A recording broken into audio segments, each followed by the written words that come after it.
कालपर्यंत आपण कथा श्रवण केली. या श्रीमद भागवताची निर्मिती रचना कशी झाली ती कथा आपण श्रवण केली. त्यानंतर आपण भगवान श्री शुकदेवांची जन्मकथा ती श्रवण केली. आता या श्रीमद भागवताचं महात्म्य सांगत असताना एकदा घडलेली घटना ती मी आपल्याला सांगतो. नेमिषे सुतमासी नवभी वाद्य महामती कथामृत रस स्वाद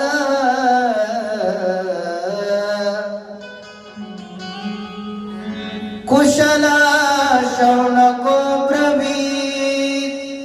एकदा नैमिष्य अरण्यात भागवत कथामृताचं पान करण्यामध्ये कुशल असणाऱ्या महाबुद्धिमान सुतांना शौनकाने अत्यंत नम्र भावाने नमस्कार केला आणि विनंती केली.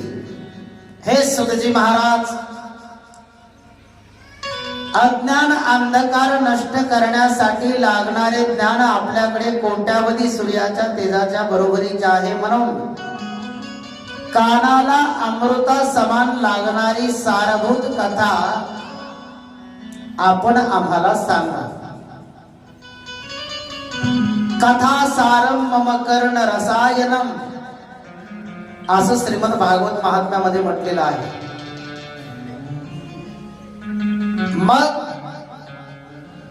शौनक सुतांना म्हणतात, भक्ती ज्ञान आणि वैराग्य द्वारा प्राप्त झालेल्या महान विचार कशामुळे वृद्धिंगत होतात, वैष्णव माया मोहापासून कसे मुक्त होतात आणि या घोर कलियुगात मनुष्य बहुधा आसुरी स्वभावाचे पाहायला मिळतात, चुकीच्या मार्गाने जाताना दिसतात. अशा त्रिविध तापांनी पोळलेल्या जीवांना शुद्ध दैवी शक्ती संपन्न होण्याचा सर्वश्रेष्ठ उपाय काय आहे, हे सुतजी महाराज आपण आम्हाला सांगा.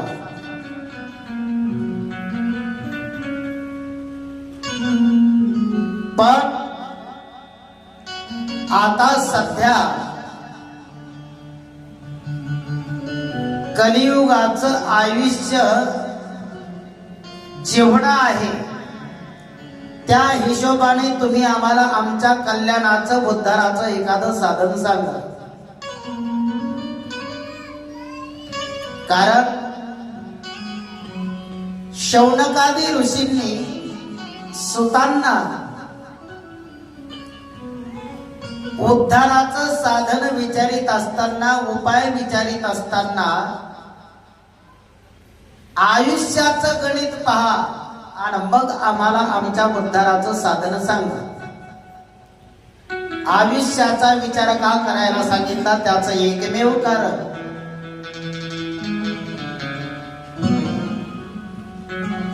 कलियुगामध्ये मनुष्याला आयुष्य किती याची छोटीशी यादी वासुदेव प्रकरणामध्ये आलेली आहे.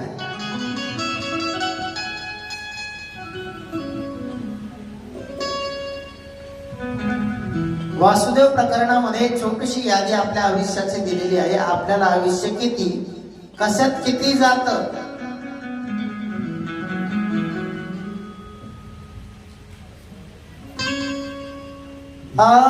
अल्प आयुष्य मानव देह शतकलीले ते अर्धरात्र खाय पते पालत्व पीडा रोग क्षया काय भजनाची ओढले ते पायगा. अल्प आयुष्य मानव देह शतकलीले ते अर्धरात्र खाय पते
आयुष्य मानव देह माणसाला कलियुगामध्ये अल्प आयुष्य आहे. शत म्हणजे 100, त्याचं गणित केलं तर 100 मधील अर्ध आयुष्य म्हणजे 50 वर्ष आपले झोपीत जातात.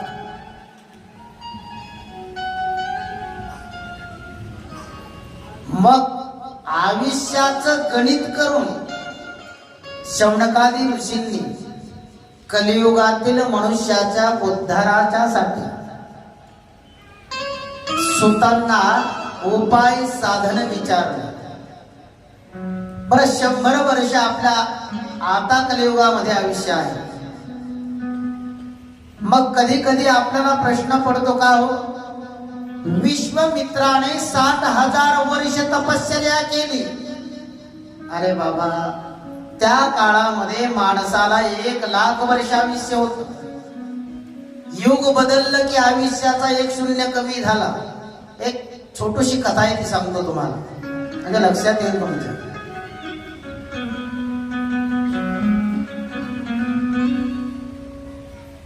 सत्ययुगामध्ये म्हणजे कृतयुगामध्ये माणसाला 1,00,000 वर्ष आयुष्य होत. आणि मग कृतयुग संपल्यानंतर पुढे त्रेतायुगाला प्रारंभ झाला. त्यावेळेला 1,00,000तून पुन्हा आयुष्याचा 1 शून्य कमी झाला. आता किती आयुष्य राहिलं शिल्लक? 10,000 वर्ष. पुन्हा त्रेतायुग संपलं, द्वापार युगाला प्रारंभ झाला. पुन्हा 1 शून्य कमी झाला 10,000तून. आता किती खाली राहिलं आयुष्य? फक्त 1,000 वर्ष. पुन्हा द्वापार युग संपलं आणि कलियुगाला प्रारंभ झाला. पुन्हा 1000तून 1 शून्य कमी झाला. आता किती खाली राहिलं आयुष्य? 100 वर्ष. आता इथं बसलेले सर्वजण मिळून ब्रह्मदेवाला विनंती करू, ब्रह्मदेवा, प्रत्येक युगामध्ये तू 1 शून्य आयुष्याचा कमी केला. आता 100तून 1 शून्य कमी करायच्या भानगडीत तू पडू नको. 10 वर्षात नाऱ्याची मूंज होणार नाही, बबीचं लग्न होणार नाही, घरही बांधणं होणार नाही, काहीच होणार नाही. असं आपल्याला कलियुगामध्ये 100 वर्ष आयुष्य. बरं, मुळात आपल्याला 100 वर्ष आपले नाही, आपण 60 वर्ष दुसऱ्याचे भीक मागून घेतलेले आहे. माणसाला त्याचं हक्काचं खरं आयुष्य कलियुगातील फक्त 40 वर्ष. किती? 40 वर्ष. कशावरून? एकदा सृष्टीच्या आरंभी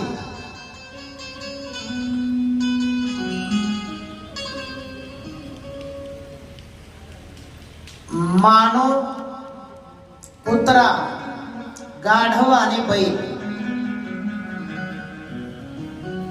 या चौघांची निर्मिती ब्रह्मदेवाने केली. आणि प्रत्येकाला म्हणजे हे 4 जणांना 40-40 वर्ष आयुष्य दिले. आणि मग आयुष्य दिल्याच्या नंतर गाढव कुंभाराच्या घरी गेलं, बैल शेतकऱ्याच्या घरी गेला, कुत्र त्याच्या मालकाच्या घरी गेलं आणि माणूस त्याच्या घरी गेला.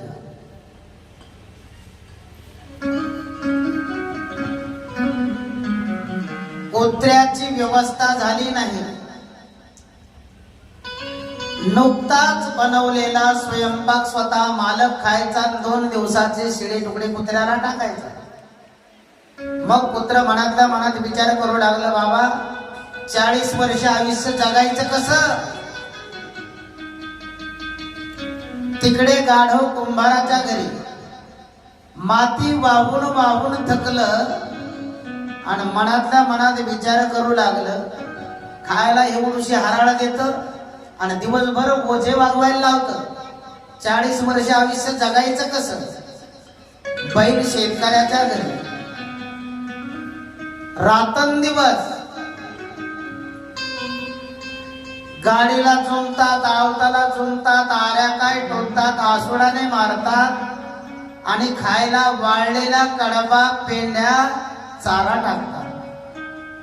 40 वर्ष आयुष्य जगायचं कसं? तिघांना प्रश्न पडला. कुणाकुणाला? गाढवाला, बैलाला आणि कुत्र्याला. आणि म्हणून या तिघांनी एकमेकाला फोन केले. त्या काळात फोन नव्हते, पण उग म्हणलो.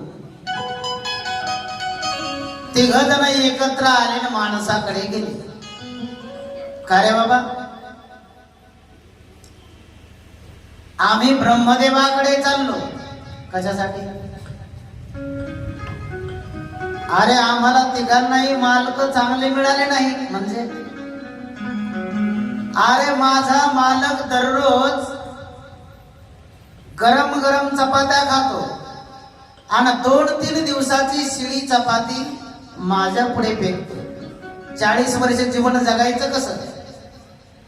तुझं काय झालं गाढवा? माणसाई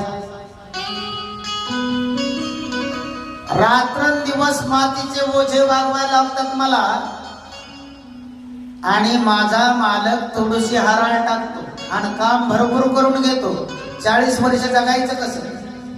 तुझं काय झालं बायला? अरे मालक असा मिळाला, स्वतः खायचं म्हणजे चांगलं खातो, मला वाळलेला कडवा टाकून देतो, वाळलेलं गवत माझ्या पुढे आरी टोचतो, आवताला झुमतो. बैल सांगू लागला, एवढे कष्ट माझ्याच्याने आता होत नाही, म्हणून मला 40 वर्ष आयुष्य नको. आणि मग माणसाला विचारलं, का रे बाबा तुला करायचं का आयुष्य कमी? त्याने एका वाक्यात सांगितलं, आयुष्य कमी? अरे उलट हेच मला कमी झालं. आणि मग गाढवाच्या, कुत्र्याच्या आणि बैलाच्या आग्रहास्तव हे 4घे जण ब्रह्मदेवाकडे गेले. ब्रह्मदेवाची स्तुती केली. ब्रह्मदेव म्हणाले, वरमृही कशासाठी आलात आता? कुत्रा म्हणाला, हे विधाता ब्रह्मदेवा, आपण मला 40 वर्ष आयुष्य दिलं, पण 40 वर्ष जीवन जगायचं कसं? मालक चांगला नाही मिळाला तर 40 वर्ष जगणं अवघड आहे, म्हणून माझं 20 वर्ष आयुष्य मला परत करायचं. कुत्रा म्हणला, माझा मालक गरम चपाती खातून 2 दिवसाचे शिळे तुकडे मला टाकतो, म्हणून मलाही 20 वर्ष आयुष्य कमी करायचं, परत करायचं. बैलानेही सांगितलं, मलाही 20च वर्ष आयुष्य राहू द्या, 20 वर्ष मला परत करायचं. म्हणून गाढवाने, कुत्र्याने आणि बैलाने 20-20 वर्ष आयुष्य ब्रह्मदेवाकडे परत केलं. त्यावेळेला ब्रह्मदेवानं सांगितलं, अरे तुम्ही तिघांनी मला आयुष्य 20-20 वर्ष परत केलं, पण हे 60 वर्ष आयुष्य मला माझ्या जवळ ठेवता येत नाही. कोणाला देऊ सांगा?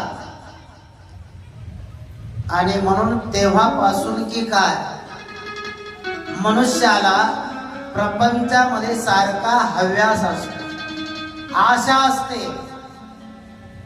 आशेपोटी माणूस शेवटपर्यंत जीवन जगत राहतो. माणसानं त्याच वेळेला ब्रह्मदेवाला सांगितलं, मग इकडे तिकडे कोणाला देऊस तर मलाच द्या ना. म्हणून कुत्र्याचं 20 वर्ष, गाढवाचं 20 वर्ष आणि बैलाचं 20 वर्ष, असं 60 वर्ष आयुष्य आपल्याला दुसऱ्याच आलेलं आहे ना, असं मिळून आपलं 100 वर्ष आयुष्य आहे. पण हे आयुष्य आलेलं आहे, याच्यामध्ये थोडा बारकावा पहा. ओरिजिनल माणसाचं आयुष्य 40 वर्ष आहे. मग हे उर्वरित आपल्याला जे वर्ष 60 वर्ष मिळालं, माणसं तशी वर्तन करतात समजायचं हे साल त्यांचे लागले, त्यांच्या आयुष्याला सुरुवात झाली कशावरून पाहतो. 41 वर्ष एखाद्या माणसाला सुरू झालं आणि ते जर घरात याच्यावर त्याच्यावर नातवावर कुणावर जर धावायला लागलं तर त्या माणसाच्या बायकोनं समजून घ्यायचं की आपल्या मालकाचा याच्यात कुठलाही प्रकारे दोष नाही. मग आता आपल्या मालकाला कुत्र्याचे साल चालू झाले. 61व्या वर्षी जर एखादा मनुष्य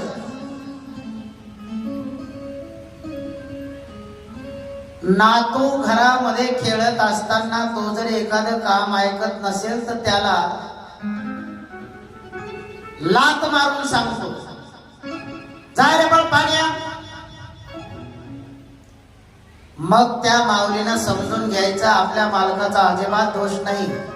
आता आपल्या मालकाला बैलाचं आयुष्य सुरू झालं, म्हणजे बैलाचे साल सुरू झाले. आणि 81व्या वर्षी जर एखादा माणूस घरी बसला म्हणजे तरी लोळतो, मंदिरात आला तरी लोळतो, कुणाच्या बैठकीत जाऊन बसला तरी लोळतो, गल्लीवर एखाद्या जोत्यावर उमऱ्यावर वट्यावर बसला तरी लोळतो, बसत नाही. समजायचं आता या माणसाला गाढवाचे साल लागले म्हणून गाढवासारखं लोळतं. याचा अर्थ असा आहे, आपल्याला मनुष्याला जे आयुष्य आहे ते ओरिजिनल 40 वर्ष. म्हणून मी नेहमी सांगत असतो, इथं आपल्याला खूप कमी दिवस जगायचे. बालपण गेले नेनता, तारुण्यपणे विषयाची व्यथा, वृद्धपणे प्रवर्तली चिंता, मरे मागोता जन्मदली.